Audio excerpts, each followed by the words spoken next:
Hola, el presente trabajo expone el tema aprendizaje en sistemas multiagentes. Los miembros que constituimos este equipo somos Francisco Galindo Santos, Carlos Marc Moya y Eli José Millán Salas. Una vez presentado ya el equipo, damos paso a la explicación del background que nos servirá para entender mejor el trabajo realizado. Empecemos por el aprendizaje en sistemas monoagentes.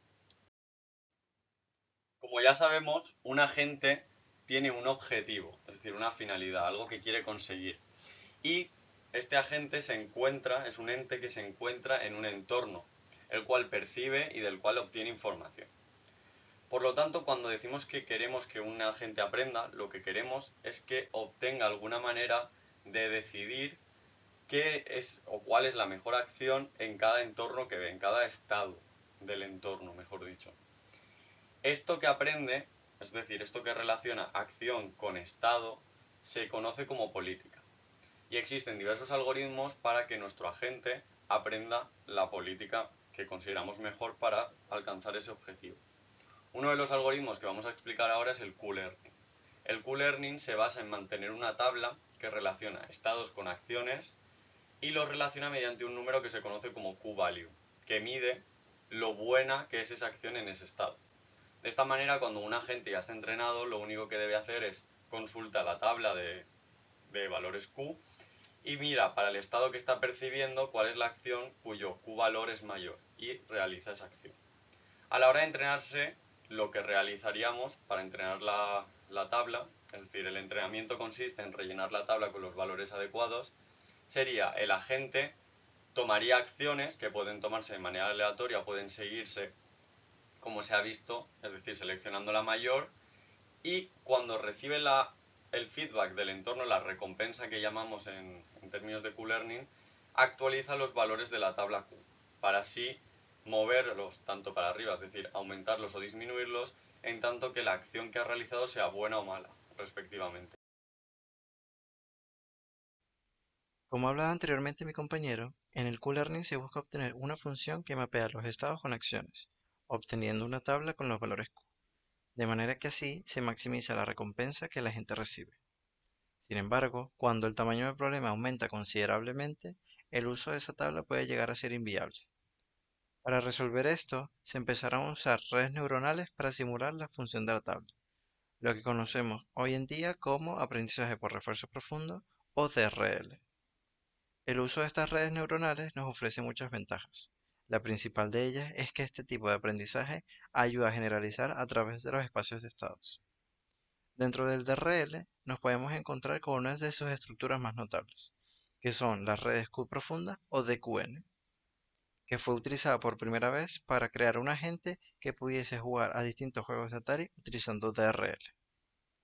DQN se basa en un dataset de reproducción de experiencias, cuyo objetivo es almacenar las experiencias de la gente para reducir las correlaciones entre observaciones. La experiencia consiste en una tupla conformada por el estado actual, la acción que la gente tomó, la recompensa que recibió y el estado al que se transitó. La actualización del aprendizaje en cada iteración I utiliza una función de pérdida basada en la actualización de diferencia temporal o con la ecuación de Bellman. A pesar de que DQN resuelve difíciles desafíos de la dimensionalidad en aprendizaje por refuerzo, DQN tiene numerosas desventajas. Algunas de ellas son remediables mediante diferentes esquemas, algunos más simples como puede ser la doble red Q profunda y otros más complicados como puede ser la red Q profunda recurrente. Como hemos visto, el aprendizaje en sistemas monoagentes es relativamente sencillo, ya que el agente único es el culpable de todos los cambios que se producen en el entorno, y esto le facilita el aprendizaje. Además, hemos visto que existen distintos algoritmos los cuales ofrecen un rendimiento bastante bueno. Sin embargo, cuando juntamos a varios agentes en un mismo entorno, estos influencian entre ellos dependiendo de las configuraciones que hayan, que estudiaremos a continuación, y además, dependiendo también de estas configuraciones y de cómo interactúan con el entorno, producen distintos problemas que dificultan el aprendizaje. Estos problemas también se detallarán a continuación. Soy Francisco Galindo y ahora voy a hablar de las configuraciones curativas. En las configuraciones cooperativas, los agentes suelen compartir una función de recompensa, lo que da lugar a los llamados juegos de equipo de Markov. Este hecho es algo especialmente importante, ya que a todos los agentes tener una misma función de recompensa es posible utilizar algoritmos monoagente para Reinforcement Learning. En pantalla podemos ver un ejemplo de esta configuración, en el que tenemos múltiples agentes bípedos que están aprendiendo a andar y que como objetivo extra tienen que mantener en equilibrio el objeto encima de su cabeza. Continuando con la configuración competitiva, esta en Marl es típicamente modelada como un juego de Markov de suma cero, los cuales se llaman así porque la ganancia de un agente es la pérdida de otro. Además de las aplicaciones directas en juegos, los juegos de suma cero también sirven como modelo para el aprendizaje robusto, ya que la incertidumbre que dificulta el proceso de aprendizaje de la gente puede ser considerada como un oponente ficticio en el juego que siempre está en contra de la gente. Buenos ejemplos de la configuración competitiva podría ser el juego del oso, un videojuego como Pokémon o el Go, los cuales podéis ver en pantalla. Terminando las configuraciones con la configuración mixta, los cuales se conocen como un escenario de suma general, estos no se imponen restricciones en los objetivos ni en las relaciones entre los agentes. Es decir, cada agente individual prioriza sus recompensas, aun surjan conflictos con las de otros agentes. En teoría de juegos, el equilibrio, en específico, por ejemplo, el equilibrio de Nash, es de gran importancia para estas situaciones y además en las configuraciones mixtas también cabe destacar que escenarios como los que voy a mostrar ahora en los ejemplos, en los que hay dos equipos en el que un equipo está formado de múltiples agentes y eso sería un escenario cooperativo, compiten con otro equipo formando lo que sería un escenario competitivo, lo cual es realmente una configuración mixta. Esto se puede ver en juegos como por ejemplo el FIFA o el Counter-Strike. Ahora veremos algunos de los retos que presentan los sistemas multiagente. Vistos ya tanto el aprendizaje en sistemas monoagente como multiagente, podemos ver que la complejidad del multiagente es mucho mayor, en especial cuando hablamos de los objetivos, ya que estos agentes ahora deben interactuar entre sí. La solución más común en estos casos suele ser alcanzar el equilibrio de Nash. Sin embargo, en la práctica esta solución se ha visto cuestionada. Por esta razón, se han propuesto otras soluciones, como lo puede ser el equilibrio cíclico o separar el objetivo del aprendizaje en estabilidad y racionalidad. Además, los agentes deben aprender a comunicarse de manera efectiva y asegurarse de aprender de forma robusta, para que así puedan lidiar con aquellos agentes que puedan actuar de forma maliciosa o disfuncional.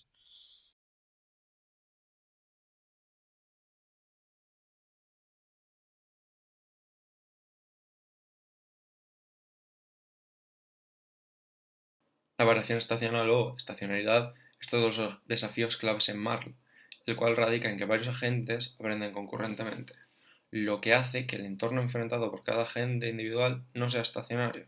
Esto se debe a que las acciones tomadas por un agente afectan a la recompensa de otros.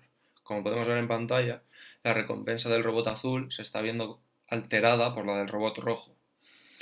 Eh, por lo tanto, el agente de aprendizaje debe tener en cuenta cómo se comportan los otros agentes y adaptarse en consecuencia, lo que invalida la suposición de estacionalidad necesaria para establecer la convergencia de los algoritmos de Reinforcement Learning de un solo agente. Aunque el aprendizaje independiente que asume un entorno estacionario puede lograr un rendimiento aceptable en la práctica, teóricamente puede fallar en la convergencia en Marl, a excepción de algunas configuraciones puntuales. El último problema que explicaremos es el problema de la escalabilidad.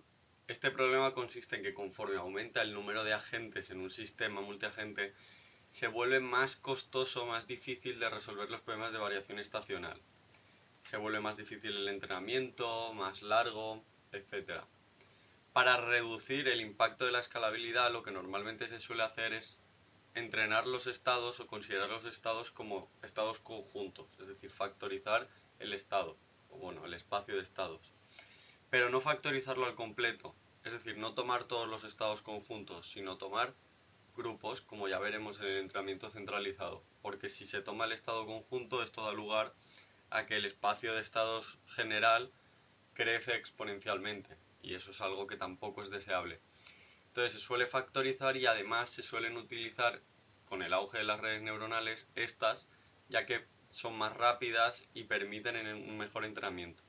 El problema es la explicabilidad detrás de los modelos de inteligencia artificial, ya que es más costoso entender por qué la red neuronal decide hacer determinada acción en determinado entorno. Veamos ahora diferentes técnicas para el aprendizaje en sistemas multiagentes. Una configuración típica de aprendizaje en sistemas multiagente es la configuración de aprendizaje descentralizado. En esta configuración, cada uno de los agentes aprende su propia política, por lo que tan solo se deben preocupar de mapear sus vivencias personales. Esto facilita el aprendizaje en entornos con agentes heterogéneos, ya que, al ser muy distintos, cada uno puede aprender ajustándose a sus creencias y vivencias. El problema, o los problemas asociados a este tipo de configuraciones, son principalmente que computacionalmente es muchísimo más costoso entrenar tantas políticas como agentes hay, por lo que en entornos con una gran cantidad de agentes el coste puede llegar a ser significativo. Además, el almacenamiento de todas las políticas también es considerable. Otro problema es que al no compartir vivencias, determinados agentes que en la fase de entrenamiento pueden no haberse enfrentado a determinados estados, puede que luego no tengan esa información necesaria a la hora de la ejecución. Y otro problema es que se suelen producir inestabilidades por este tipo de entrenamiento. Otra técnica muy conocida es la de el aprendizaje centralizado. En este caso es un agente el que recibe la percepción de los demás agentes y decide qué acción debe realizar cada uno. Esto tiene una serie de ventajas, ya que la información ahora se comparte, es decir, es un agente el que, junto con las observaciones de los demás agentes, decide qué debe realizar cada uno de ellos. De esta manera, el agente que recibe toda la información puede tomar en cuenta que la acción de uno afecta directamente al entorno del otro, y de esta manera se pueden coordinar de una mejor manera. El problema es que al generarse estados de manera conjunta, es decir, al unir todos los estados que se perciben para generar un estado, el espacio de estados y de acciones crece exponencialmente. Por lo que normalmente lo que se suele hacer es partir estos estados conjuntos generales en grupos más pequeños. Es decir, en vez de decidir teniendo en cuenta, por ejemplo, todos los estados de todos los agentes, se procede a decidir en función de grupitos pequeños. Por ejemplo, grupos de 4 agentes, se les contesta a esos 4 agentes, otros agentes, y así se reduce computacionalmente el coste. Destacar además que en tendencias actuales lo que se lleva a cabo es mezclar las dos técnicas que hemos visto anteriormente, de manera que la parte del entrenamiento se hace de manera centralizada para que cada agente tenga en cuenta y aprenda cosas en función de la información compartida, pero luego en la ejecución cada agente funciona de manera descentralizada, de manera independiente de los demás. Ahora voy a hablar del aprendizaje por currículum. Es decir, muchas tareas de aprendizaje por refuerzo son muy complicadas de aprender desde cero. Por esto, se comienzan aprendiendo a veces tareas más simples primero y luego usando eso como base se aprende una tarea más compleja. Se podría argumentar que las tareas más difíciles pueden enseñar más a alguien, pero realmente lo único que estás consiguiendo con esto es confundir a los agentes y, y dificultar su aprendizaje. Un ejemplo de esto podría ser, primero, en vez de enseñar a un agente a construir una casa, le enseñamos a apilar ladrillos, lo cual es una base muy simple y que tiene que poder hacer. Minimizar una cierta función de pérdida auxiliar y realizar una serie de aproximaciones al algoritmo teóricamente justificadas da lugar a un algoritmo práctico llamado Trans-Region Policy Optimization, del cual podemos ver un esquema básico de su funcionamiento en pantalla. El Deep Deterministic Policy Gradient es un algoritmo que aprende simultáneamente una función Q y una política. Utiliza datos fuera de la política y la ecuación de Delman para aprender la función Q y utiliza esa función Q para aprender la política. Este enfoque está estrechamente relacionado con Q-Learning y está adaptado para entornos con espacios de acción continuos. También está la posibilidad de que si los agentes son homogéneos, estos puedan compartir parte de los parámetros de su modelo de aprendizaje e incluso las vivencias que han tenido, obteniendo así una mayor eficiencia. Además, este modelo permite que los agentes, aun teniendo unas vivencias compartidas y siendo homogéneos, se comporten de manera distinta ya que cada agente percibe un entorno distinto durante la ejecución. Ahora veremos algunas comparaciones de las técnicas antes mencionadas en configuraciones cooperativas. Para estas comparaciones se han tenido en cuenta tres tipos de experimentos. El primero a la izquierda es una tarea discreta de persecución-evasión en el que tenemos dos tipos de agentes, perseguidores y evasores. El primero de estos teniendo que cooperar entre los de su mismo tipo para poder rodear a los evasores y conseguir atraparlos. La segunda es parecida, pero es una tarea continua. Se trata de un mundo en el que los agentes deben trabajar en conjunto para conseguir comida a la vez que intentan evitar el veneno que está en dicho mundo. Por último, tenemos el experimento de los animales bípedos, que ya lo explicó mi compañero anteriormente. Tal como podemos ver en estas gráficas de recompensas, el entrenamiento descentralizado y el concurrente funcionan mejor que el centralizado.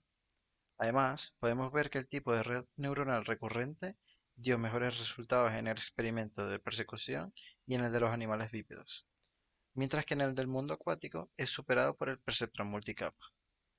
En cuanto a la red neuronal convolucional, vemos que dio buen resultado en el entrenamiento descentralizado, mientras que bastante malo en el centralizado. También se realizaron comparaciones entre el algoritmo TRPO con el DQN para la tarea risqueta, mientras que para las tareas continuas se comparó el TRPO con DDPG. En ambos casos, el TRPO consiguió mejores resultados, además de tener mejor escalabilidad que ambos. Para concluir, pudimos ver que existen una gran variedad de técnicas de aprendizaje multiagente y que es muy importante elegir el enfoque adecuado en función del problema, de las características del entorno y de los agentes. También cabe destacar que, a pesar de que algunos de los desafíos que presenta este tipo de aprendizaje han logrado solucionarse, otros siguen existiendo, como puede ser la jerarquía de tareas y el comportamiento heterogéneo de los agentes. No obstante, el futuro parece bastante prometedor y podemos esperar grandes avances significativos en este campo, pues nos estamos encontrando con un constante crecimiento en la potencia de los sistemas informáticos, así como en el desarrollo de algoritmos más sofisticados.